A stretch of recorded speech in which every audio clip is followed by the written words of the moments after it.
नमो नमः सद्गुरुभ्यो नमो नमः। नमो नमः सद्गुरुभ्यो नमो नमः। ज्ञानवैराग्यसम्पूर्णान् हरिभक्तिपरायणान् पूर्वाचार्यान् अहं वन्दे सम्प्रदाय प्रवर्तकान्। निगमकल्पतरोर्गलितं फलं सुखमुखाद् अमृतं द्रवसंयुतं पिबत भागवतं रसमालयं मुहुरहो रसिका भुवि भावुकाः। कृष्णाय वासुदेवाय देवकीनन्दनाय च नन्दगोपकुमाराय गोविन्दाय नमो नमः। श्रीहरये नमः। So today will be the beginning of chapter 4, where it's the introduction to our Guru Sri Narada.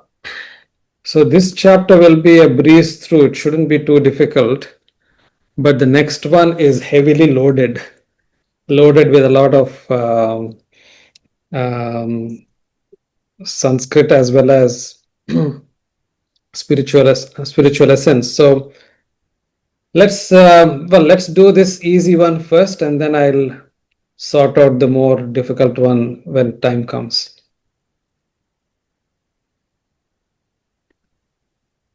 Last chapter we have seen the introduction to the various avatars of Vishnu or Narayana, and then after that we have also seen quite a good grounding, not to get carried away by so many manifestations, and the rich kind of storyline that goes with each manifestation. So the reminder was that, look, at the end of the day, all these are just part of the same unmanifest, and that is where our focus should be and not get distracted with anything else. There was also a good reminder of the cosmology, how everything is created, and ultimately it is something which dissolves and not permanent. So once that was done, we are now at a situation where Vyasa is being introduced, and Vyasa's dilemma, predicament about why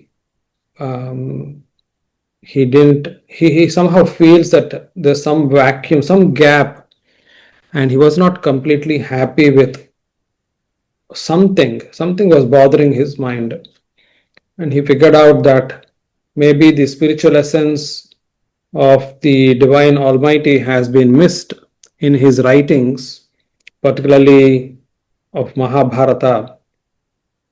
And then that's when Narada comes and gives him some direction as well. So that's the essence of the this chapter. And of course, the next chapter we will see a bit more of it, and then we'll be introduced to Narada's story as well. Vyasa uvacha इति ब्रुवाणं संस्थूय मुनीनां दीर्घसत्रिणां वृद्धः कुलपतिः सूतं बह्वृचः शौनकोऽब्रवीत्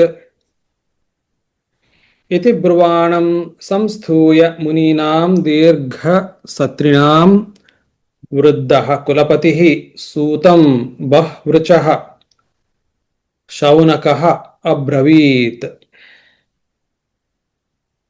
Bahu ruchaha shaunakaha abravit. Abravit is the verb which means in past tense spoke. So who spoke? Shaunakaha spoke. Shaunakaha. What kind of Shaunaka?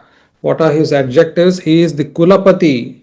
He is actually the kind of head of all the entire clan of the sages over there. Vriddaha, he is also old. And Bahu Ruchaha, also well learned. So he spoke. Who did he speak to? Sutam. He spoke to Suta Maharshi. And What kind of Suta, what are the adjectives with him? Brahmanam, he has been spoken to, and he is also there for the purpose of imparting knowledge to the various sages, Muninam, of the sages, Dirgha Satrinam. So because they're all actually planning to have a yajna, which will be a very prolonged one. It will be extending for many months or maybe a few years. So Dirgha Satrinam Muninam Samsthuya Brahmanam Sutam Vruddha Kulapatihi Shaunakaha Abravit. So he spoke to Suta Maharshi. What is he going to, what did he speak? Shaunak उवाच सूत सूतमहाभाग वदनो वदतां वर कथां भागवतीं पुण्यां यदाह भगवान् शुकः सूत सूत महाभागा वद नः वदतां वर कथां भागवतीं पुण्यां यत् आह भगवान् शुकः. Aha is the vadatam. Aha are the two verbs here. Vadatam, vandatam, vandetam, vandantam. Vadatam. Okay, we'll see that in a minute. Hey Suta, O Suta Maharshi. Hey Mahabhaga, O the learned one. Tvam vada. You speak on to us, vadatam naha, okay, to us who are who are eager to learn, I guess. To us, speak to us. Naha asmakam asmakam krite tvam vada. You speak to us. What are you going to speak to us about? Katham Bhagavatim Punyam, the sacred story called Bhagavatam or Bhagavatis of the Lord. Yat aha Bhagavan Shukaha. Whatever Shuka Maharshi has spoken of in the past, do you remember? You told us before. That you please tell us, is what his request was. Okay. Next. Kasmin yuge pravritteyam sthane vakena hetuna kutah sanchoditah krishnaha kritavan samhitam munihi. Kasmin yuge pravritta iyam sthane vakena hetuna kutah sanchoditah krishnaha kritavan samhitam munihi. Kritavan is the verb here. Kritavan, did. It just means did. Who did what? Who did? Krishna. Now here Krishna is not Lord Krishna. It is Vaisampayana Krishna. Krishna, who is Vyasa.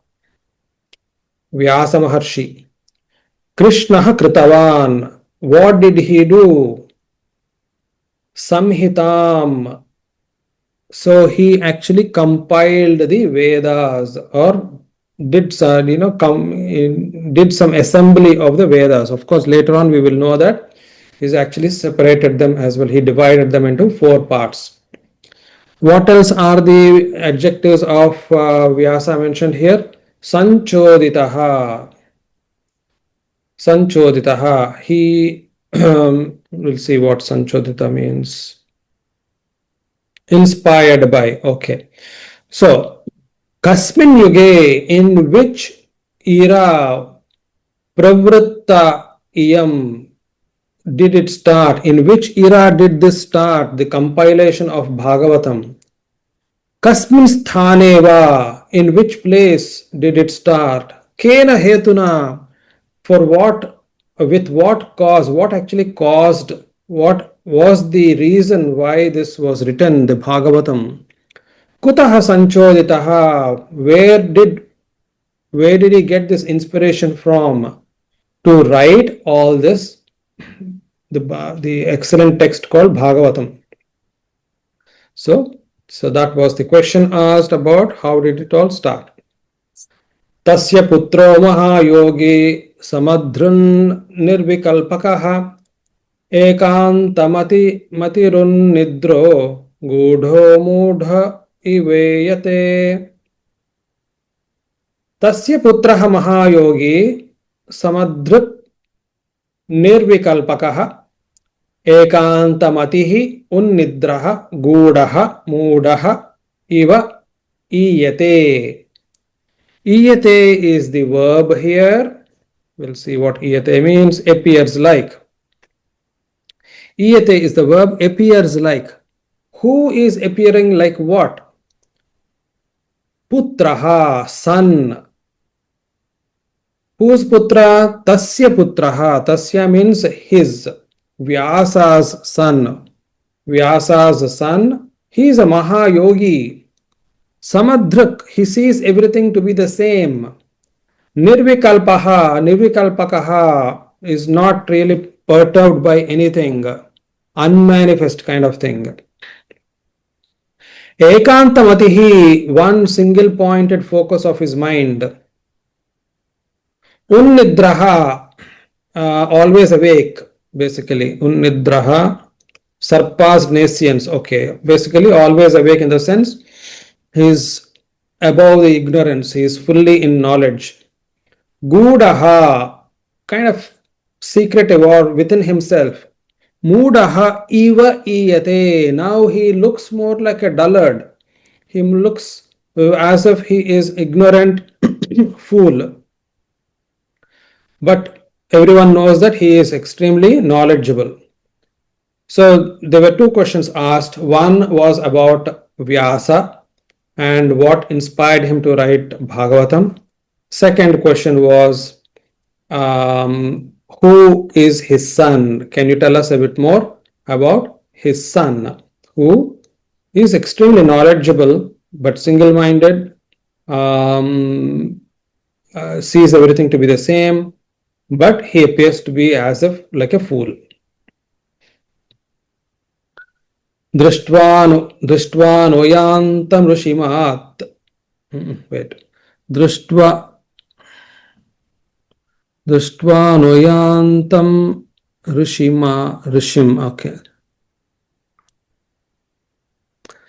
Drishtvanuyantam rushimatmajamapyanagnam devyo hriya paridadhurna sutasya chitram tadviksha pruchati munao jagadustavasti stripumbhida natu sutasya vivikta drishte.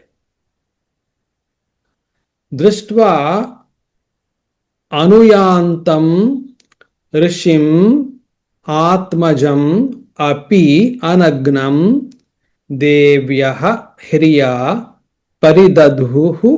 paridaduhu na sutasya chitram tatvikshya pruchati munao jagaduhu tava asti stripumbhida na tu sutasya vivikta drishte.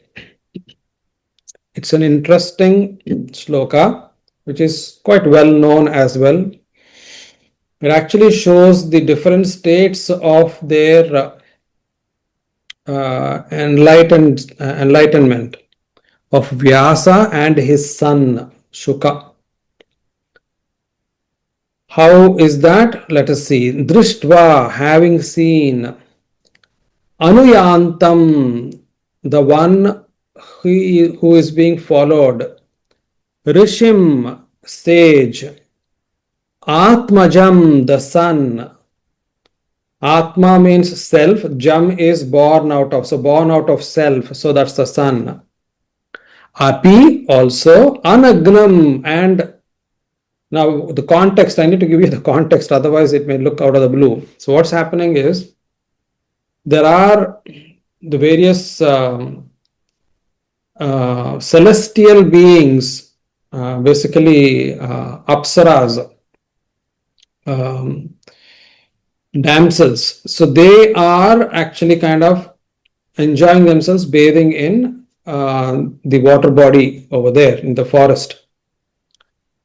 There goes past Shuka to begin with, and they were not really kind of um, conscious of his presence. They just carried on with whatever they were doing. They were just bathing happily. But when he was followed by his father Vyasa, they suddenly covered themselves. That's the context here. So we will now see what is happening. Drishtva, having seen, Anuyantam, the one who is being followed, Rishim, the sage, Atmajam, the son, Api Anagram, he was fully covered. I mean, he's not naked, is what they basically is saying. Devyaha, the various damsels there. Devi, Devyaha in plural.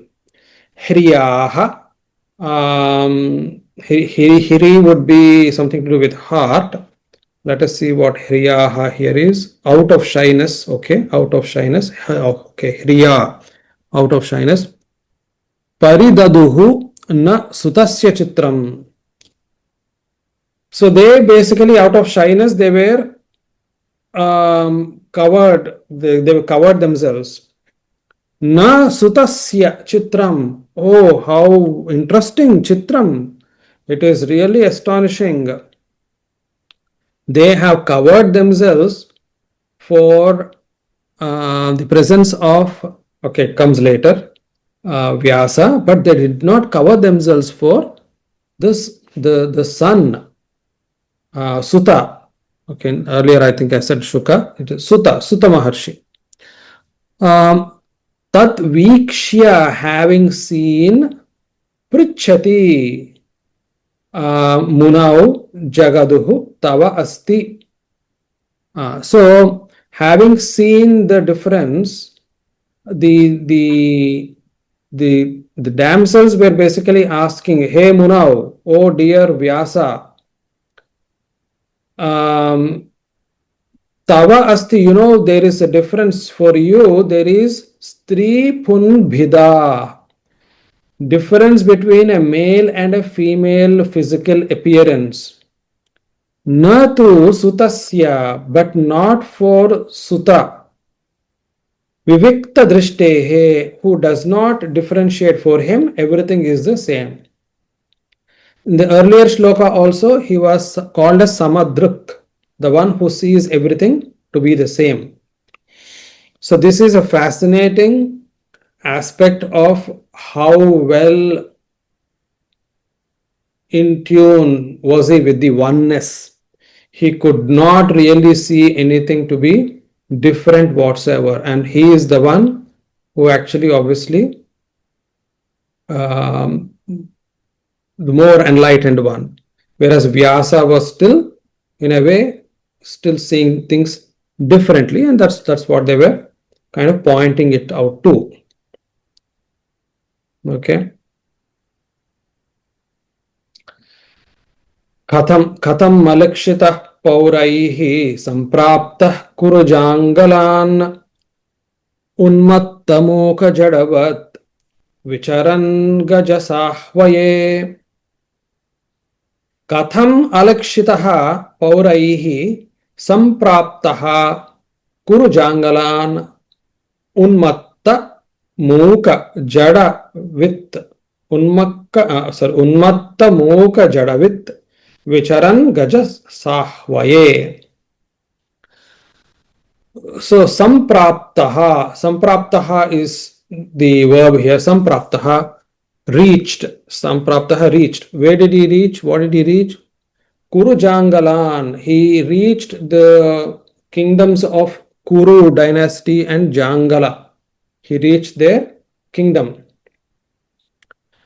And upalakshita, katham alakshitaha, having been noticed or recognized, seen by the people, pauraihi.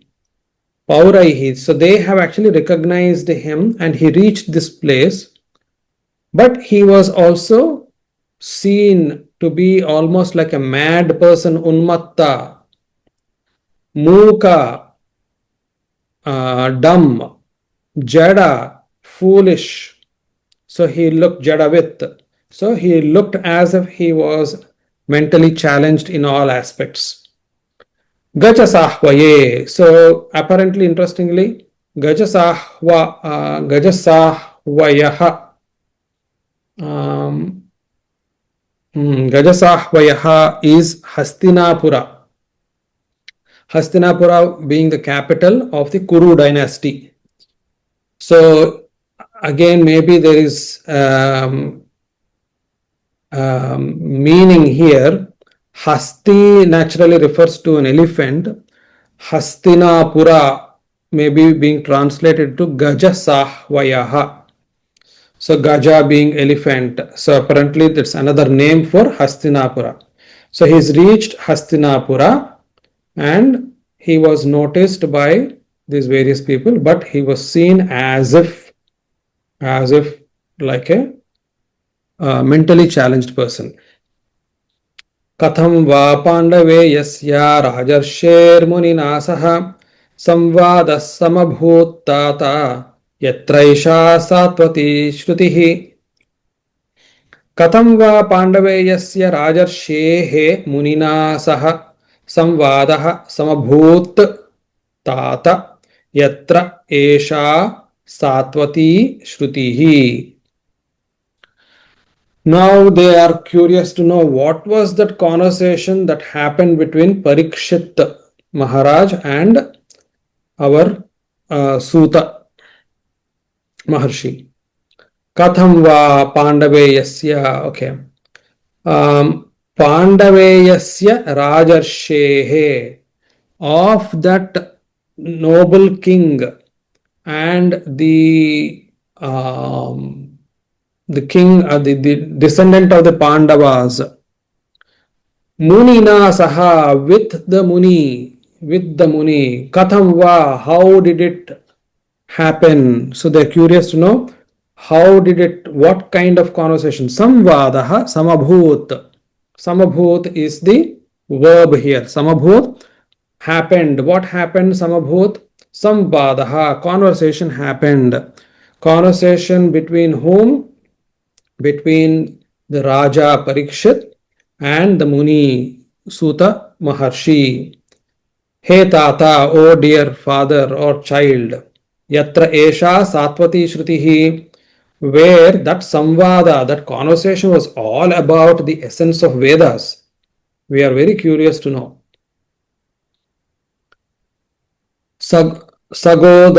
सगोदोहनमात्रं हि गृहेषु गृहमेधिनाम् अवेक्षते महाभागः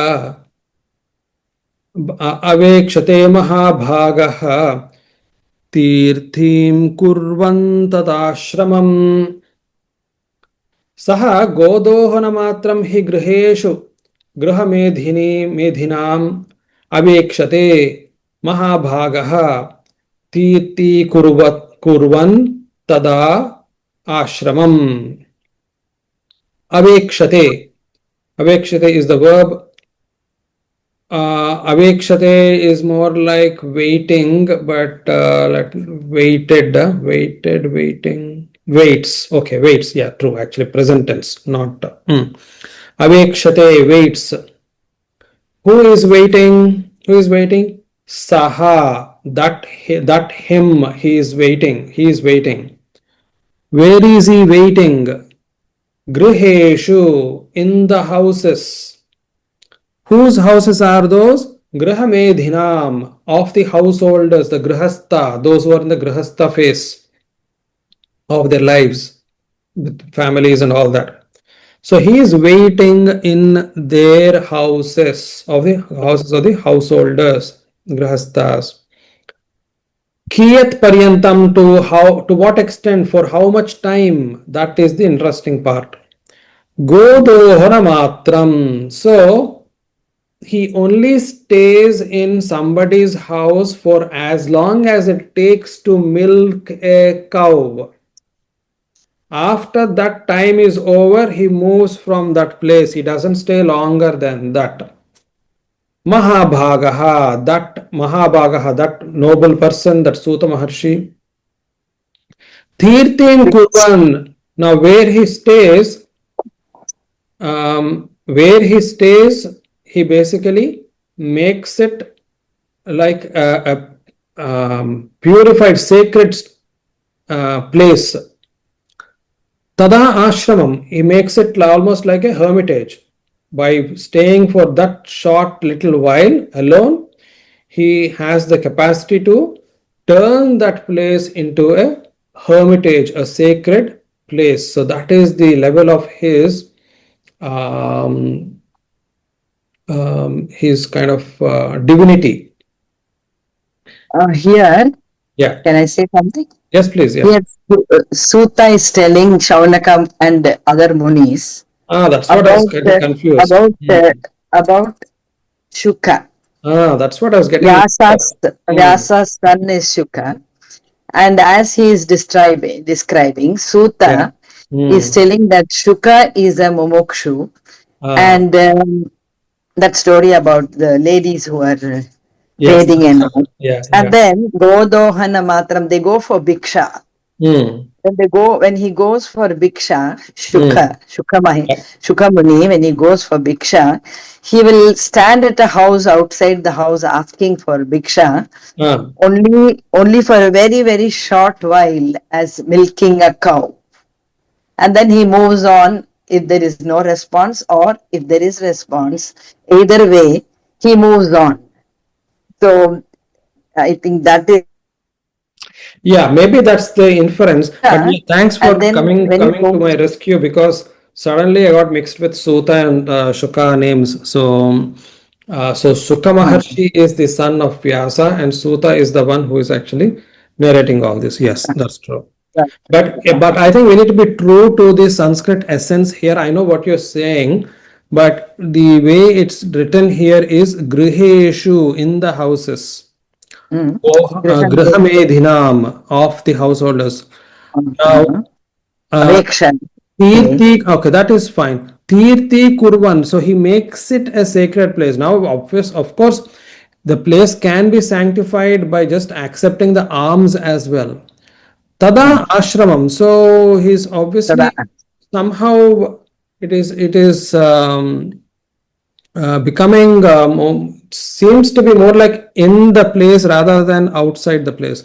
Now in Sanskrit, griheshu would could mean on or in, but not Seventh, outside. But it can't be outside. So seventh, so Saptami Vibhakti. yeah, on Saptami Vibhakti, it's a locative case. It is inside or on top of, but In it the house. can't be outside. In the house. So I'm assuming that this is the right translation. People may have different versions, but I'm sticking to the Sanskrit, the pure direct inference Correct. here. Here. Dhanyavad. Abhimanyusutam Suta. Ho Suta, yes, that's right. So thanks for clarifying that. Abhimanyusutam Suta Prahurbhagavatotamam Tasya Janma Mahascharyam Karmani cha Grinihi Naha. Abhimanyusutam Suta Prahuhu Bhagavatotamam Tasya Janma Mahascharyam Karmani cha Grinihi Naha. Abhimanyu Sutam. Okay, what is it here? Grinihi is the verb here. Okay, something to do with grasping, or let us see anyway. Grasping. Please speak to. Okay, it's not even grasping. Please speak to. Okay, Tvam Grinihi. So you may please speak. Hey Suta, oh dear Suta Maharshi. Abhimanyu Sutam Bhagavatottamam. Now, this Parikshit Maharaj, he is actually a son of Abhimanyu. So, Abhimanyu is actually renowned to be a very pious person. Bhagavatottamam, not Abhimanyu, sorry, Parikshit. Parikshit is known to be a very pious person. Bhagavata Uttamam, the best among the best, you can say. So grinihi, tvam grinihi. So you may speak about him. You may speak about Abhimanyu Sutam. You may speak about Tasya Janma, his birth, and which is Mahascharyam, a birth which is basically very interesting or very well exciting in some ways. And also Karmani, you can also talk about his actions.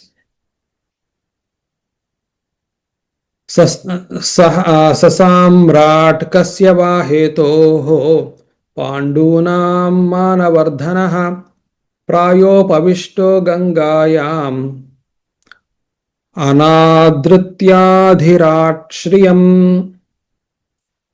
सः सम्राट् कस्य वा हेतोः पाण्डूनां मानवर्धनः प्रायोपविष्टः गङ्गायाम् अनादृत्य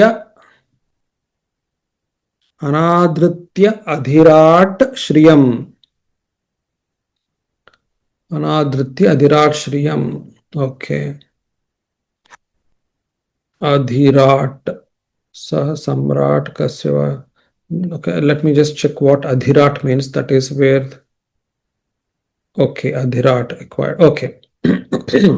So saha samrat, that Parikshit is the emperor Samrat.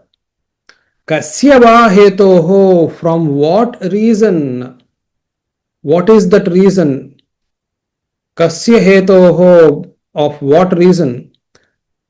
Pandunam manavardhanaha, that king who is actually the one who gives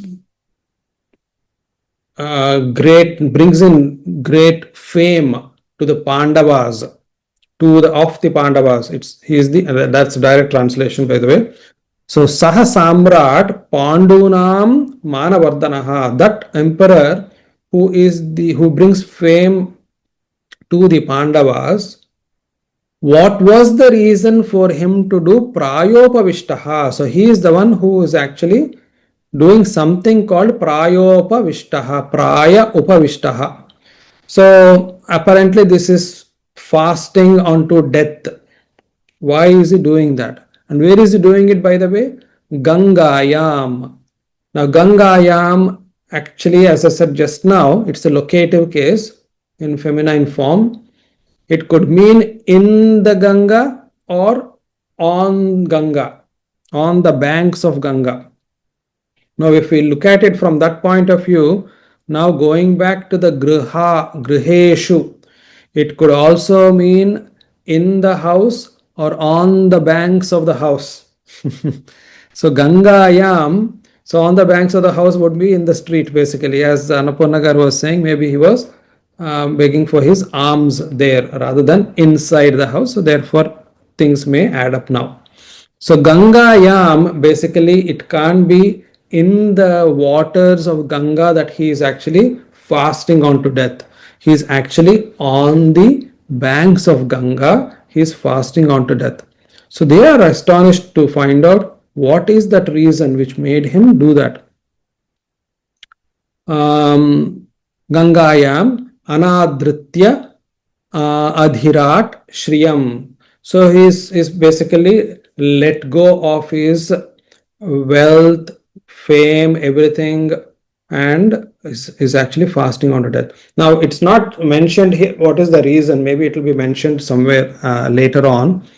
He basically only has 7 days to live, and then he's decided that he might as well spend the 7 days in being with the divine rather than worrying about death or whatnot. So that's essentially what it is, but it's not mentioned here.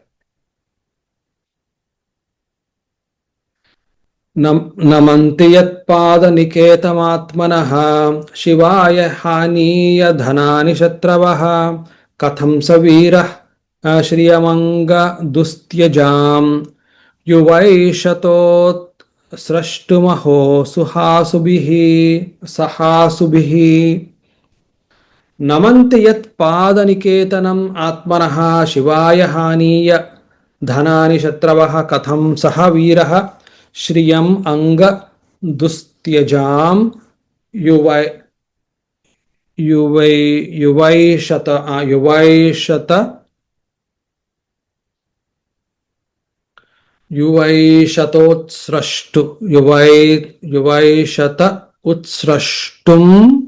Utsrashtumaha. Anyway, we'll see it, the breakdown. Uvaishata, wait a minute. Yuva Aishita, okay. Yuva Aishita Utsrashtum, okay. Yuva Aishita Utsrashtum Aho Saha Asubihi. Okay. Namanti is the verb, namanti, saluting, but it's in plural case. Namanti, who are saluting? Shatravaha, the enemies. Shatravaha are, the enemies are saluting. Who are they saluting? Pada Niketanam. The feet of Niketanam would be more like residence. So shelter. The shelter, the feet, which is the shelter, the feet which are the shelter, which is of Parikshit Maharaj. Atmanaha, self, themselves. For what purpose are they actually saluting, falling onto the feet of Parikshit Maharaj?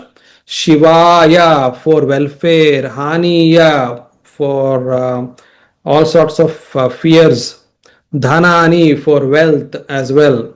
So for all these reasons, they actually kind of basically are surrendered. So that essentially we are understanding the greatness of how influential and how noted is Parikshit Maharaj, the emperor. Katham saha viraha Shriyam he anga, he ho dear Suta, Dustyajam Yuva Aishata Utsrashtum Aho Saha Asubihi. Okay. So that bit we have understood, that he is such a great emperor that everybody bows down to him. How did he, Viraha, the brave, courageous one, Dustyajam Shriyam, how did he just let go of his welfare? Yuva Aishata, he also let go of his youth. He is not regarding it at all. Utsrashtum Aho, so basically he's let go of it. Asubihi, along with his life as well. How is he? What makes him such a powerful king that he is? Such a wealthy one, a young one also, in full of youth. What makes him actually kind of give up all that? Shivaya lokasya bhavaya bhutaye ya uttama shloka parayana janaha jivanti natmarthamasau parashrayam mumocha nirvidhya kutah kalevaram. Shivaya lokasya bhavaya bhutaye yaha ye it is actually ye uttama shloka parayanaha janaha jivanti na atmartham asau parashrayam mumocha nirvidhya kutah kalevaram. Jivanti is the verb here. Jivanti, live. Now who are living? It's a plural. Janaha, people are living. What kind of people are these? Uttama shloka parayanaha. They are the devoted bhaktas. There are a lot of them. Ye, those devoted, well-respected people live. What do they live for? Shivaya, for welfare. Whose welfare? Lokasya, of the people, of the worlds. Bhavaya, again of whose? Lokasya. Bhutaye, of whose? Again the loka. So there are those noble people who in this world live for the welfare of the people and the worlds, for their future and for their economic progress. These are the kind of noble people. Na atmartham, they don't live for themselves. Na atmartham. Asau parashrayam mumocha. Um, Asau parashrayam mumocha nirvidya kutah kalevaram. Now, these are naturally when they are actually so kind of dedicated for the welfare of everybody, what does it mean?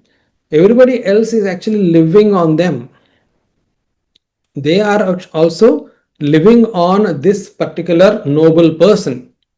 Now, for their sake, at least he should be alive, right? Is what the essence of this meaning is. He may not want to live for himself, but surely he needs to live for the welfare of others, isn't it? It's an interesting way to put it, essentially. So, Atmartham, he is not living for himself. Parashrayam, for others to be taking shelter within him. Mumocha, how is he even letting go of his body? Kalevaram, kutaha. It's beyond our understanding. तत्सर्वं न समाचक्ष्व पृष्टो यदिह किञ्चन मन्ये त्वां विषये वाचां स्नातमन्यत्र छान्दसात् तत्सर्वं नः समाचक्ष्व पृष्टः यत् इह किञ्चन मन्ये त्वां विषये वाचां स्नातम् अन्यत्र छान्दसात्. They are concluding their plea now. There's an interesting little bit here, which I'll have to just again take the help of what is written here rather than my direct inference of the shloka. So tat sarvam, all that, naha asmakam, for us. Samachakshva, tvam samachakshva, you may please kind of elaborate. And you are the one who has been asked. Prishtaha, you have been asked. Yat iha kinchana. Tat sarvam yat iha kinchana. Whatever is known to you in this kind of material world of existence. Aham manye, I believe that tvam vishaye vacham snatam, that I know that you are well versed in this subject. That part, it's all very clear. There is one little part there, anyatra chandasat. Anyatra basically means elsewhere. Chandasat, from the Vedas. Elsewhere from the Vedas. Now, the way it's been written here is, it's basically saying, you are well versed with all the topics except a few portions of Vedas is what it has been written. We will just take it as it is. So I think I can understand that it refers to that, but the direct translation essentially took us as far as saying, you know all the stuff, please speak to us. We know that you are, it is my opinion that you are very well versed. Anyatra chandasat is the only bit we needed help, and they are basically saying here that except a few portions of the Vedas, you are very well versed with everything else. Now, why is it important? Now, that's an interesting puzzle we should entertain in our minds. Does he have complete understanding? Therefore, if that is the case, he doesn't have the complete understanding of the way universe operates. When somebody is completely knowledgeable, and that would be Shuka Maharshi. Shuka Maharshi seems to be on that plane where he knows everything. And that is why he is able to transcend beyond. He's not seeing any shapes. There's no form or a name, nothing matters to him. It's just oneness that matters to him. And somebody like him knows the entire knowledge without any gaps whatsoever. Now, he may choose not to talk about it. That's a different thing. He may choose not to talk about it. And interestingly, we know how difficult it is to put concepts into words. Once we start putting things into words, not everything can be kind of expressed. But that set aside, we have comparison here where Suta Maharshi is seen to be knowledgeable, but not in every aspect. So he's going to technically hand over the knowledge as much as he can. Like most of us are nowadays, and I'm not saying that we are anywhere near to Suta Maharshi. We are all knowledgeable in certain areas, that's it. The rest of it is purely a little bit of guesswork, ignorance, whatnot. So, can we therefore relate to Suta Maharshi here when we are doing Bhagavata pravachanams like this, for instance, the classes where we are not nowhere going to be in a position to claim that we know everything. So, with that, we need to humbly accept that there is a lot more to learn, and that learning may come over a period of time. So with that, now what Suta Maharshi is going to do is he started to talk.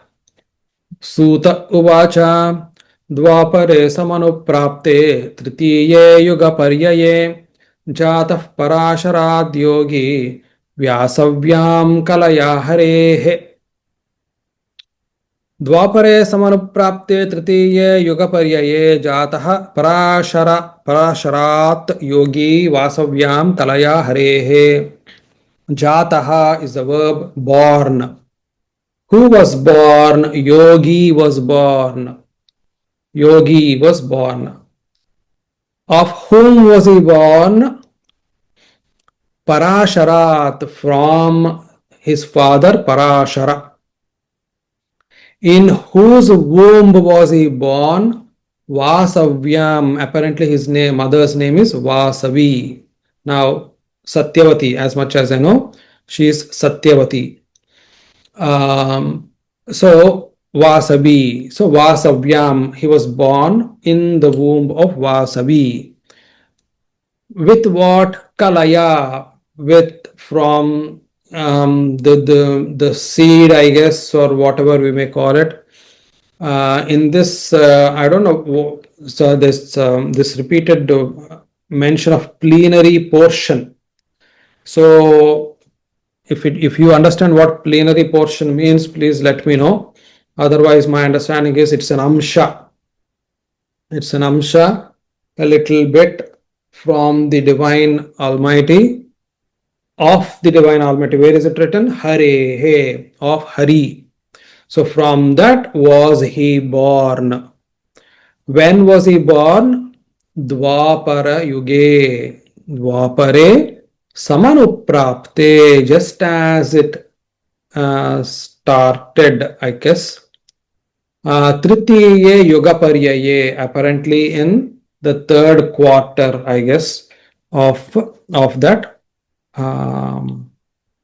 Yeah, so Dvapara Yuge, second millennium, Samanuprapte in the advent of the third millennium. Okay, so the transition from second to the third yugas. So he was born then. Who? Vyasa was born. Sakadachit saraswatyaha upasprishya jalam shuchihi vivikta eka asina udite ravi mandale. Saha kadachit saraswatyaha upasprisya jalam shuchihi viviktah ekah asinah udite ravi mandale. Okay, so he was basically, what happened was that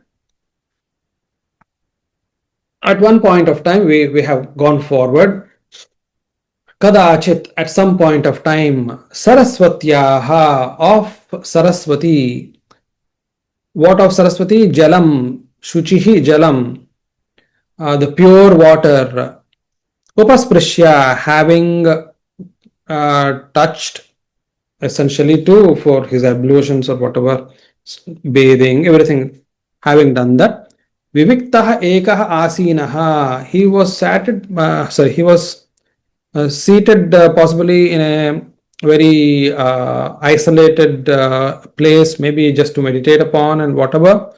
Udite Ravimandale, at the time of dawn, he was actually kind of seated in a very quiet, nice place.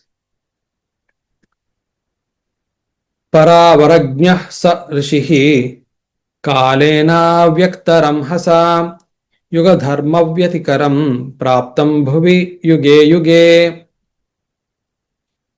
Paravarajñah sah rishihi kalena avyaktaram hasa yuga dharma vyatikaram praptam bhuvi yuge yuge. Sah Rishihi Paravarajñah Asti. So that Rishi Vyasa is knowledgeable in the past and the present times. Kalena, with time. Avyaktaramhasa. So with time, naturally, what tends to happen is there are certain things which undesirable things start happening. Yoga Dharma Vyatikaram. As expected for that particular era, things start to happen. Yuge yuge, every era it keeps happening. So it's the Vyatikaram, it's written as anomaly. So anomalies tend to happen, and these are automatic. We can't do much about it. Bhautikanam cha bhavanam shaktihrasam cha tatkritam ashraddadhanan nissattvan durmedhan hrasitayushah durbhagam shajanan vikshya munirdivyena chakshusha sarva varnashramanam yat dadhyau hitamamoghadruk. Bhautikānām ca bhāvānām shaktihrāsam cha tatkritam ashraddadhanān nissattvan durmedhan harsitayushah durbhagan cha janan vikshya munihi divyena chakshusha sarva varnashramanam yat dadhyau hitam amoghadruk. Okay, so what's happening here is with time, people start getting corrupted. Ashraddadhanan, the ones who are not dedicated.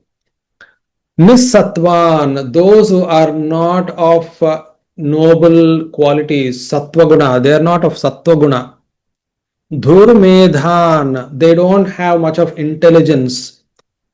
Hrasita ayushaha, their lifespan is also reduced compared to before. And now if we go back, bhavatikanam, of their physical attributes, bhavanam, of their thoughts as well. Shakti hrasam, the strength has also reduced. So this is the era where people are disadvantaged with their shortcomings. Durbhagan, they are also unfortunate. Janan, these people. Vikshya, having seen these people. Who saw? Munihi, that Rishi Vyasa has seen. How did he see? Divyena chakshusha.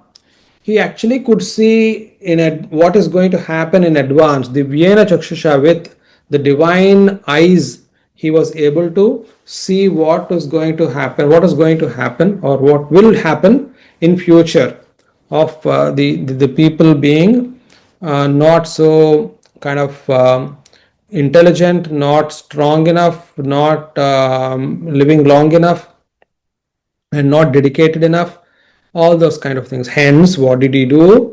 Sarva varnashramanam. You know that Varna and ashrama are two things which Even I mentioned in our course, Bring Out the Best in Your Sanatana Dharma Way. Now, is it really necessary component of Sanatana Dharma? Now, it's like this. When a being is cosmic entity, a soul state, none of this matters. None of this actually matters. But once a soul is embodied, is born into a vehicle, a physical body in a physical environment, it has no choice but to navigate through the various complexities of life. Now, they are not fair. They will not be fair because it's always going to be various grades of people. For instance, those who are intelligent versus those who are not intelligent, those who are strong physically versus those who are weak, and those who are gifted with various things versus those who are not gifted, those who have favorable living circumstances, geographically, environmentally, and so on, versus those who have not. We have so many complexities and so many layers of them. Then you have two genders, male and female. They have their own unique ways of the biological and emotional, psychological kind of programming. And then they interact, and when they interact, then you have offsprings. All those kind of things actually come into play, and what then happens is you have various grades or shades called varna. Now, Varna naturally would mean more about occupational kind of tendencies. Occupational tendencies which we automatically pick up according to particularly our swabhava, the innate ability or innate temperament that I have. That innate temperament that I am born with is dictated by the karma baggage that I carry with me from many thousands of lives, and that along with the trajectory, what the life I have picked. I chose to be born in India, for instance. I chose to be born in Vishakhapatnam. I chose to be born in a certain family, and so on and so forth.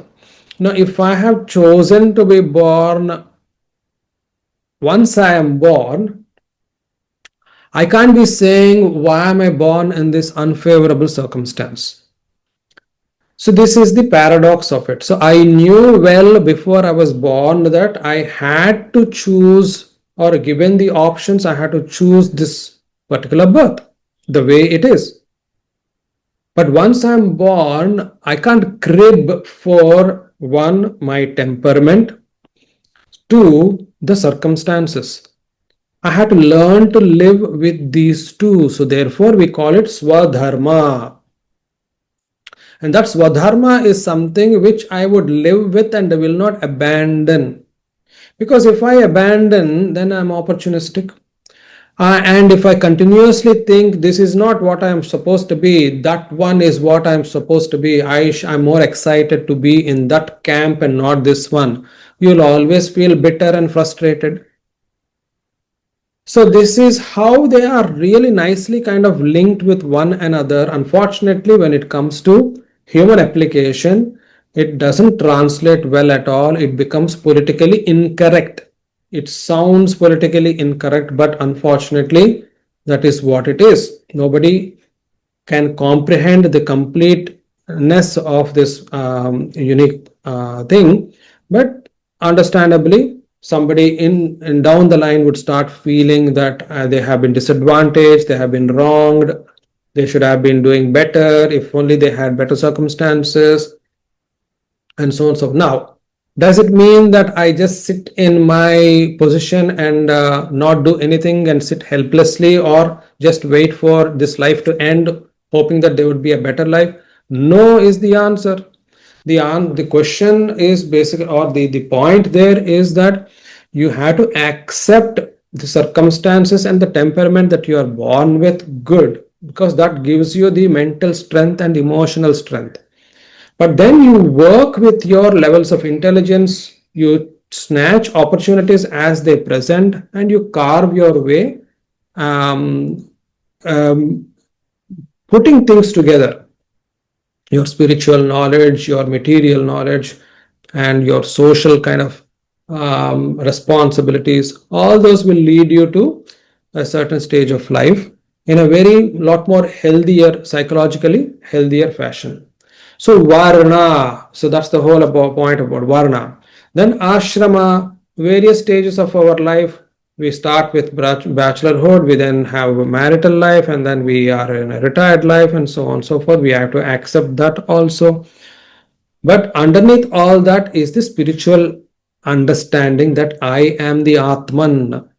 One, if I forget that, and that is what I am a mudha, that particular fool I am, or more people are more less intelligent. What is less intelligence here? What does it mean? That I am not connected to my within. If I am connected to my within, then I wouldn't have any problems accepting whatever the circumstances and the stages of life are. Therefore, what Vyasa did was he understood the complexities which are going to be seen in future to come, and for all the varnas, the various shades of temperaments and occupations, all the ashramas, whether it is the bachelor stage or the grihastha householder stage or the retired phase, he gave um, he gave some knowledge for their benefit, hitam, for their benefit. Okay, dadyav, contemplated it says, but okay. Okay, chaturhotram karma shuddham prajanam vikshya vaidikam vyadadhat yajna santaptyai vedamekam chaturvidham. चातुर्होत्रम कर्म शुद्धम प्रजानां वीक्ष्य वैदिकम व्यददात यज्ञ संतत्यै वेदम एकम चतुर्विधम. Vyadadat, he separated, made parts. Vyadadat, I think made parts or made into, okay, made into Vyadadat. What did he make something into? Vedam. Vedam. So he made Vedam into Chaturvidam, 4 parts. For what purpose? Yajna Santatyai, for the benefit of all the people who would follow the various sacrifices, yajnas, everything for them. Why? Chaturhotram karma shuddham. He understood that everybody's actions, pure actions, have a lot to do with prajanam, of the people, have to do with the spiritual knowledge, and which can be best kind of grasped or understood according to him through the yajnas and the Vedas. So therefore he decided that Vedas should be made easier for people to understand, and he divided it into 4 parts. Rugyajasama samar अथर्वाख्याः वेदाश्चत्वार उद्धृताः इतिहासपुराणां च पंचमो वेद उच्यते. ऋग् यजुः साम अथर्व आख्याः वेदाः चत्वारः उद्धृताः इतिहासपुराणं च पंचमः वेदः उच्यते. So Uchyate, Uchyate is said. What is said? Itihasa Puranam is Panchama Veda. It is said that the histories, Itihasas like Ramayana, Mahabharata, and the various Puranas like Matsya Purana, Markandeya Purana, Bhagavata Purana, all these are to be considered as the 5th Veda.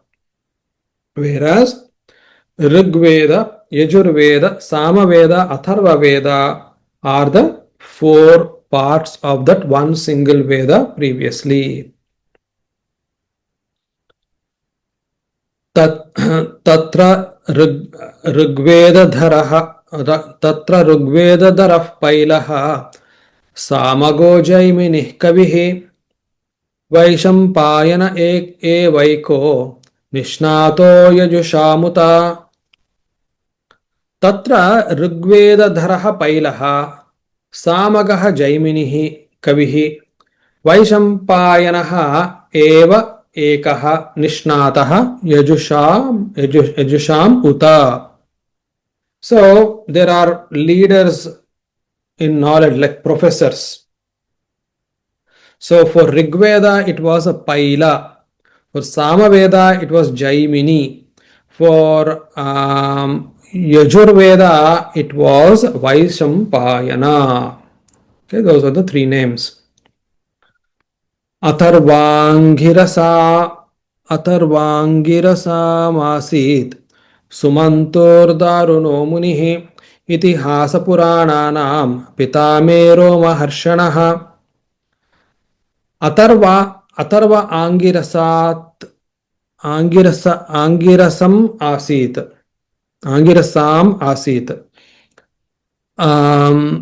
सुमन्तुः दारुणः मुनिः इतिहासपुराणानां पिता मम रोमहर्षणः. So for Rigveda it was Paila, it was for Samaveda it was Jaimini, for Yajurveda it was Vaisampayana. Vaisampayana means basically it was still Vyasa Maharshi. Ante kadandi Vanupana garu?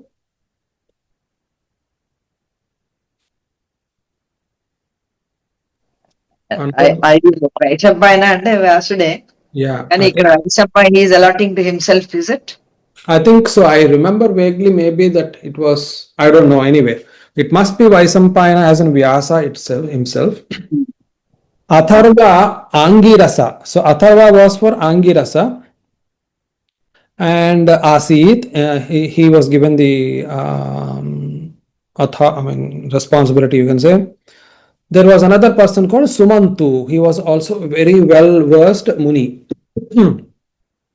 Then Itihasa Purananam Pita Romaharshanaha. So for the Itihasas, Ramayana, Mahabharata, and then the various Puranas, for that the father, my father, Romaharshana was the lead. So what we then understand is Suta's father is Romaharshana. Then te etarshyo vedam swam vyasyan anekada शिष्यैः प्रशिष्यैस्तात शिष्यैः वेदास्ते शाकिनो भवन्. So interesting, there's a nice lineage going with just understanding how it used to work before. Surely there was an academic kind of scrutiny, there was that amount of leadership, there was that amount of learned ability and authority, and then it would be handed over to generation after the generation. So te ete rishayah vedam swam vyasyan anekada शिष्यैः प्रशिष्यैः तत् शिष्यैः वेदाः ते शाखिनः अभवन्. So he's basically saying those Vedas and those rishis, what they did was swam vedam, their own Veda that they have picked up. Vyasyan would mean what? Rendered. Anekada, and many times they have rendered it many times. To Sishyahi, rendered many times. Okay, that's where full stop. Sishyahi, then by the Sishyas, by the disciples. Prasishyahi, by their next generation disciples. And their Sishyahi, then their next. So it was by so many generations of disciples, Vedas have been rendered. Then what happened? Vedahate Shakinaha Bhavan. They became branches. They branched out, understandably. The more the number of people they would be teaching after several generations, it becomes one. sect on its own. So in the way it worked was, for instance, somebody, if they started from somewhere near Ganga and then they traveled down and down towards Godavari, by the time they have reached, many generations would have gone past and they would develop one tradition. So therefore, in Andhra Pradesh, where we come from, we have Krishna Yajurveda Shakha. So we are, for instance, if I was to kind of recite my rishis, so our lineage is Apastambha. So Apastambha, and ours is Krishna Yajurveda. So even in Yajurveda, so Yajurveda was who was in Yajurveda? Forgot just now. Yajurveda was Vaisampayana, right? Yeah, so Vyasa himself. So ours is Yajurveda, but in Yajurveda also there are two sections, Shukla Yajurveda and Krishna Yajurveda. So our ancestors were practitioners of Krishna Yajurveda. So you look at how many, after many generations, it has come down to our part of India. They have been uh, practitioners or followers of Krishna Yajurveda sect or the branch. It's in fact called Shakha branch, Krishna Yajurveda Shakha Dhyay. So it is called a branch. So therefore, this is a very interesting kind of chronology of what has happened from a time when Veda was only one. And then, because things were becoming very difficult for people to comprehend, for the benefit of mankind, it was split into four. And then, not only was it split into four, simpler story forms were also included in the form of Puranas and Itihasa. Then, after that, they were passed on from generation to generation, and even these four then branched out. They were not split, but they branched out into various tiny little tributaries.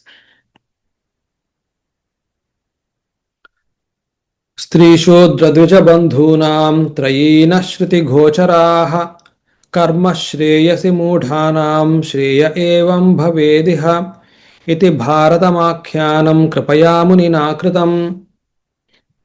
Okay, an interesting little bit here. I may differ with what was written. Gochara essentially means that which is understood or grasped.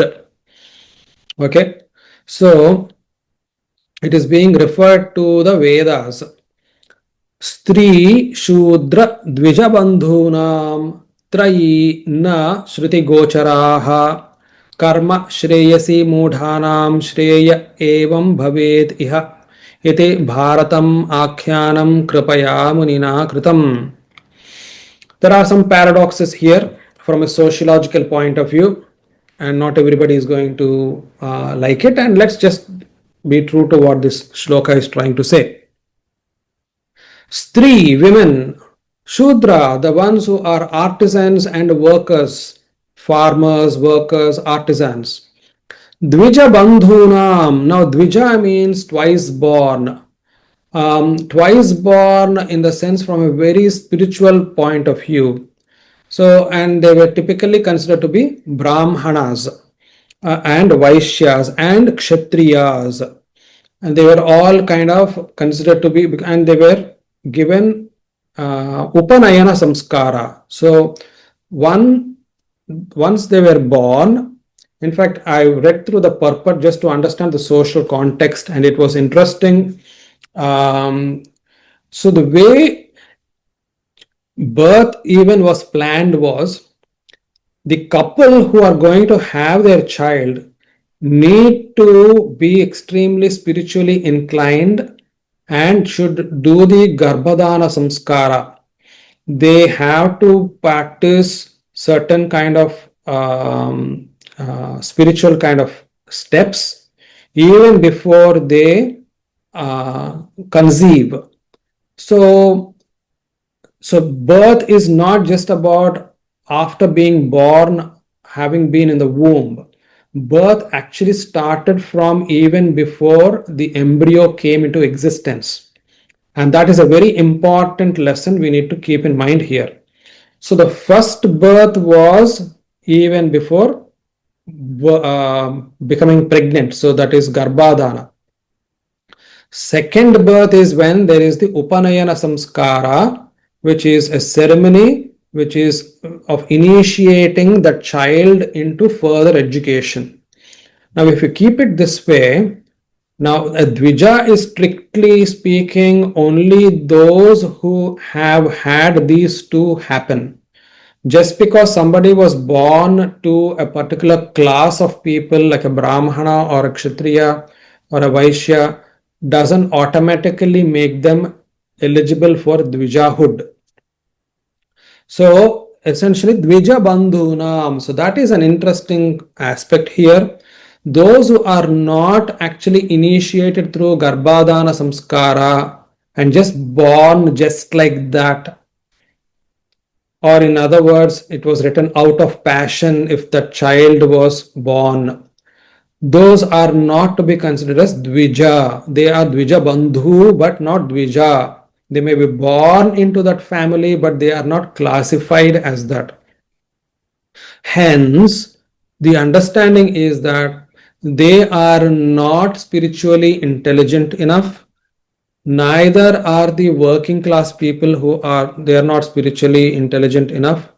And women apparently are considered to be not spiritually capable of understanding the grasp or grasp the Vedas. Now, don't shoot arrows on me. I'm just reading out and explaining what is said here. Okay, I'm not entering into a debate at this point of time. Happy to kind of leave that to another time. But what is being said is, because there is this different abilities to grasp, what Vedavyasa wanted to do was karma shreyasi, for the benefit of actions, for mudhanam, for the benefit of not intelligent ones, shreyaha eva bhavet, there should be some way to help them or for their own welfare. Iti, in this way, Bharatam Akhyanam, a text or a scripture called Bharatam, Mahabharatam, Kripaya, out of compassion, with compassion, Munina Kritam. So he basically wrote Mahabharatam so that it becomes the text to which all those people who are not considered as a Dvija would be able to grasp the essence of the Vedic knowledge, even though they are not in a position to grasp the very text of Vedas directly themselves. Okay. एवं प्रवृत्तस्य सदा भूतानां श्रेयसि द्विजाः सर्वात्मकेनापि यदा नातुष्यदृदयं ततः. एवं प्रवृत्तस्य सदा भूतानां श्रेयसि द्विजाः सर्वात्मकेन अपि यदा न अतुष्यत् हृदयं ततः. Hey Dvijaha, O noble sages, evam, in this way, pravrittasya, in this way, the one who has kind of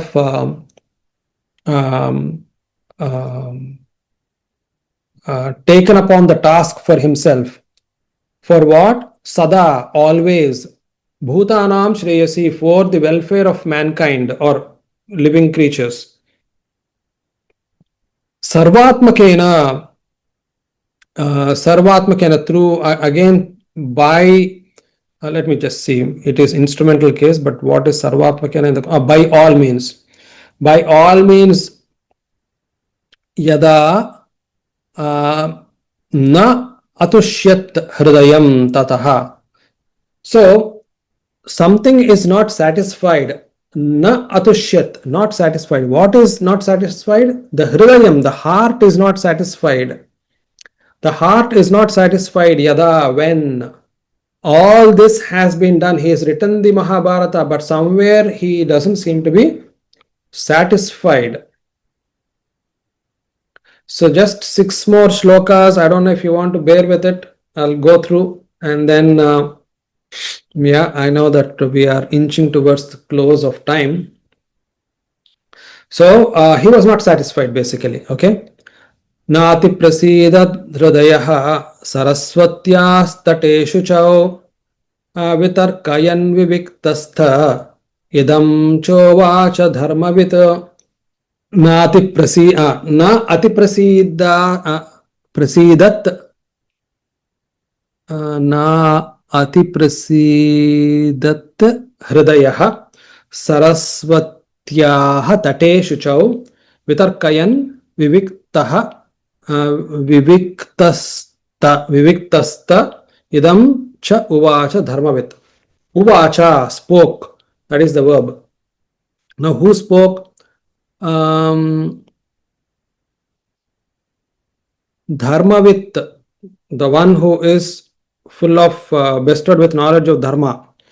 Viviktastaha, the one who was possibly seated there somewhere. Yeah, I think he was still near Ganga, right? Vitarkayan, tarka. So he was logically analyzing what has gone wrong. He's trying to think. Na ati prasidat.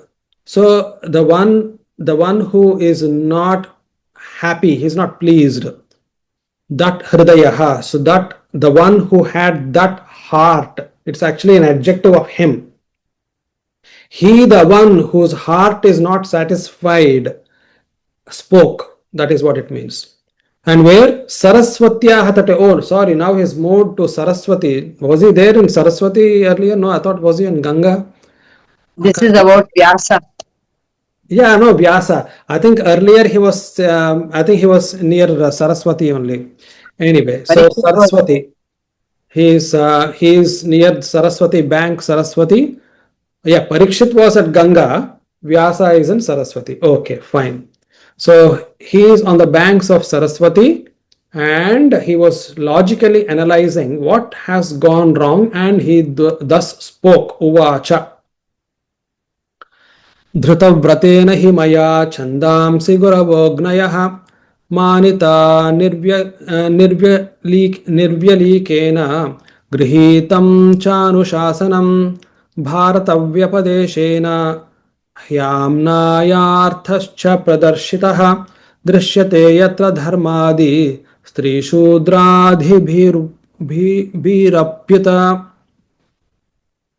धृतव्रतेन हि मया छन्दांसि गुरवः अग्नयः मानिताः निर्व्यलीकेन गृहीतं च अनुशासनं भारतव्यपदेशेन हि आम्नायार्थः च प्रदर्शितः दृश्यते यत्र धर्मादि स्त्रीशूद्रादिभिः अपि उत. Now he spoke.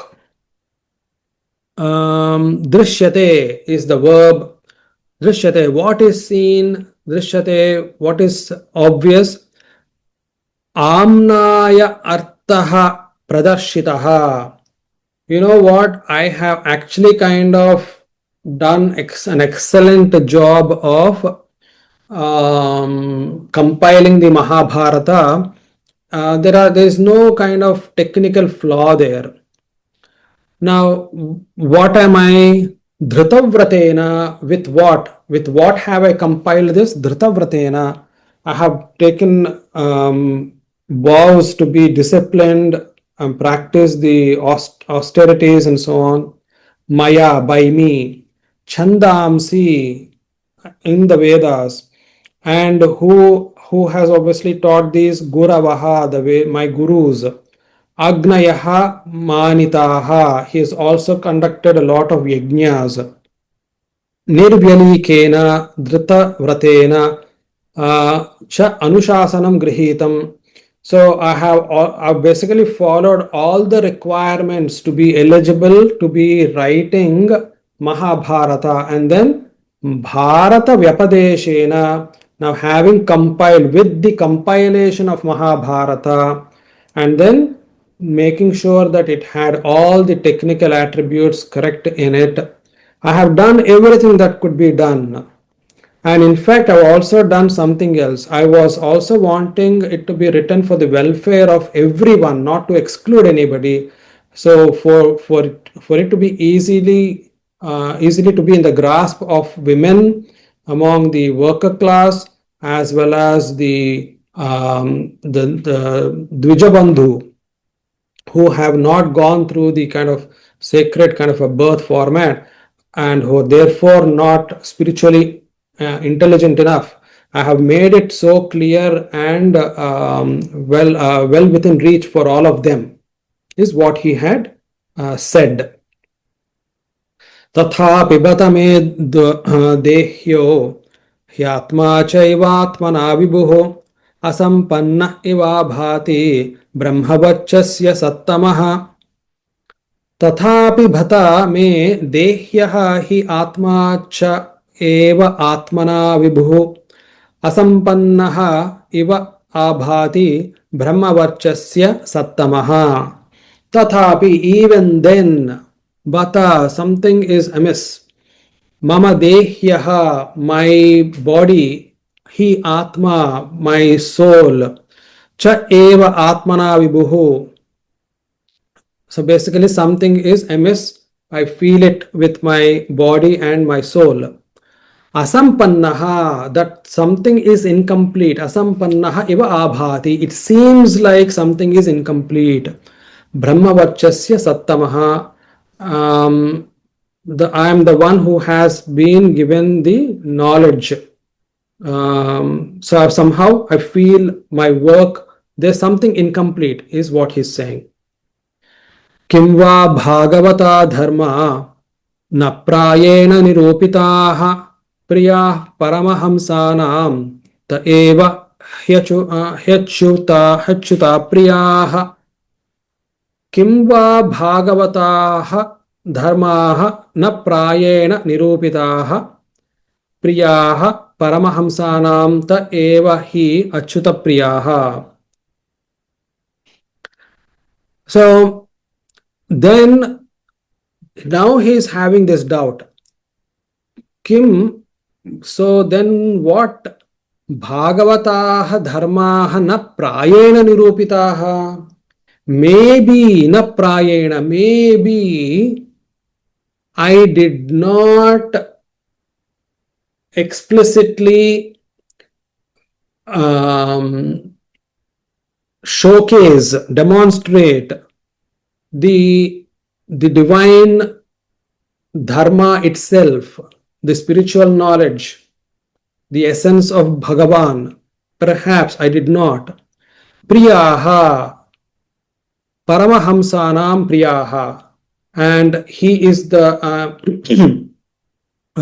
these dharmas are actually the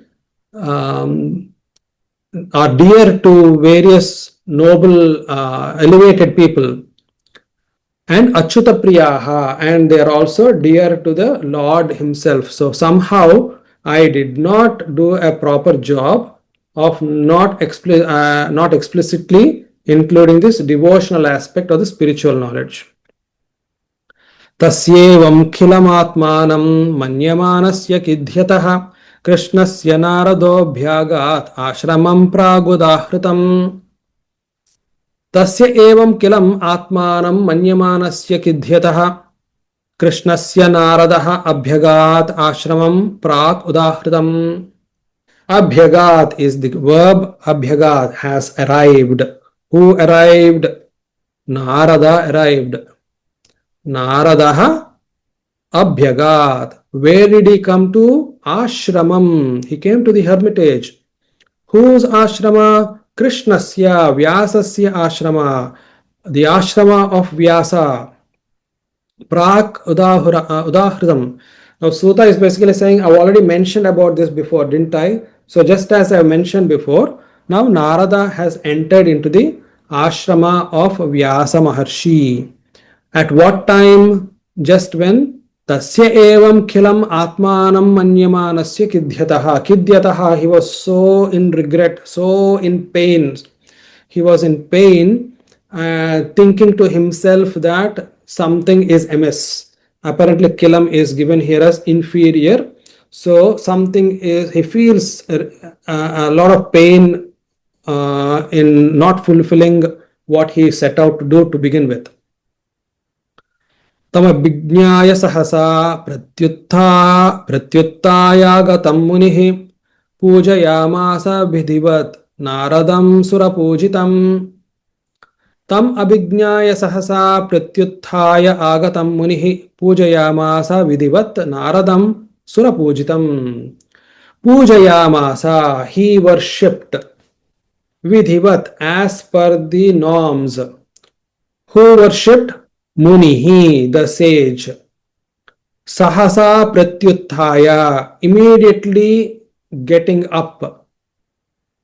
Having seen tam abhignaya, now having seen whom? Tam naradam surapujitam agatam.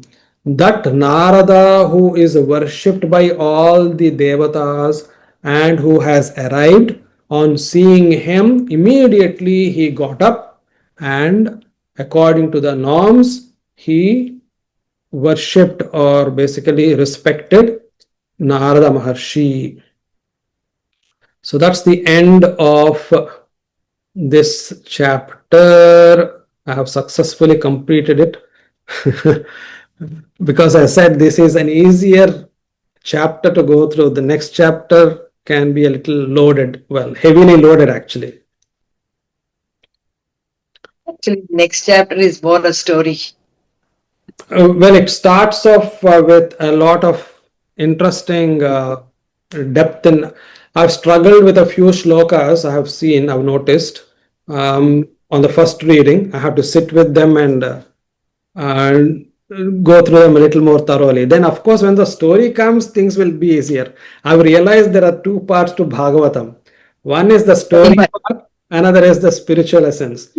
Story part is easy to go through. Spiritual essence, it's heavily loaded. Yeah. Basically, in this, what we read today, Suta Maharshi is telling a group of sages and Shaunaka about Vyasa and how Vyasa was perturbed because how he divided the Veda into 4 parts initially, assigned it to his disciples and the grand disciples and the great grand disciples and so on. And then he became very sad because he was not satisfied with the work which he has done. And because his work was to give this to even people who can understand maybe less or so on. So at that time, Narada comes and gives him certain suggestions, which we'll find in the next chapter. Yeah, I think I have a feeling it's not an oversight. It was an evolution in time. Perhaps he didn't initially think he was missing out the essence of the devotional part. Maybe having compiled everything, that is when it would have been kind of hitting him that it sounds too technical. It's almost like maybe a factual text, a historical, factual kind of a narration. Historical. Yeah, and it's really kind of, is it really doing justice to the great presence of Krishna? And I guess in hindsight, could he have written Bharatam differently maybe? Maybe he could have written it differently, but Many things difficult to know. are added, they say. Many things are added. So, but how would he anyway? See, if the beauty of Bhagavatam is that you just read it as a very light story filled kind of spiritual content. So you're not investing heavily into the politics and the drama that unfolded between the Pandavas and the Kauravas. So, in a way, this is a little more easier. And then, well, I'm sure it is all by divine destiny. That is how it's supposed to be done. Yeah. So, it revealed itself later on. It is now the Sutta and Shaunaka are much later to Shuka and Parikshit. So when you take the chronology of it, it is a little confusing. So, no, so I think they both were happening parallelly here in the sense Vyasa's account doesn't naturally parallelly run with Sishyas and Prasishyas and so on. That is, there the idea was just to complete the idea that, okay, look, Vyasa divided it. But then what happened was that over a period of time, it got separated and separated, a lot of branches came out. That's for much, much later time. That shloka was not meant to be contemporary with Vyasa. Right. Yeah. Okay. Anybody else? Anything else? Yeah, you said like that people choose where they're going to be born. But who would choose to be born into misery and poverty and where there's conflict, where there are wars? I mean, like, who in their right mind would choose to be born into these kind of situations? Well, wow, that's a good question, but I'm sure you would also know the answer. Who would choose it? You can't choose. Who would choose it? No, you can choose. You can choose, is what I understood. If you read past life regression therapy texts and so on, Michael Newton really nicely kind of talks about the journey of soul and destiny of soul, and his charts out of various things. It's got a beautiful way to look at it. But let's believe that you can choose in that way, and I think it fits in nicely. But who is it that's going to choose a miserable life? They won't choose it, but they don't do things to be given a good life. So, frankly speaking, if you go by the karma and reincarnation kind of concept, not everybody, first of all, is eligible to be born a human. A lot of them are not even anywhere near eligible to be born human for all the misdeeds that they have done in their previous lives. So they may be a creature of some sort and maybe they have to take millions and millions of lives. Now let's assume that that one person is now getting a chance, and he has no choice as such. He has to choose from what is left. If it is a miserable life, so be it. But some may actually choose to be born in a miserable life because they have a purpose. They have to serve a purpose. So they are going to deliberately choose to be born in a slum or a war-stricken area, and maybe they will show light to the people around him. So you can argue both ways. So to begin with, you can choose. In fact, Krishna in Bhagavad Gita says that choice is not necessarily what you have, but you are given opportunities to be born in at least a respected family. And when he says that you can, Arjuna asks the question, so does it mean that all that I have gained in this life will become a zero and of no consequence when I'm born again next time? And he says, no, that's not the case. You carry on with where you left off. And in fact, if you have done well, you may be actually born in a spiritually evolved family, or sometimes you may be actually born in a very I would say wealthy in financial aspect, a very kind of secure family. So it is entirely possible that you could be born, but at the same time, people if they are born in a miserable life, that is not that uh, I have complete free will on it. I don't think that's the case.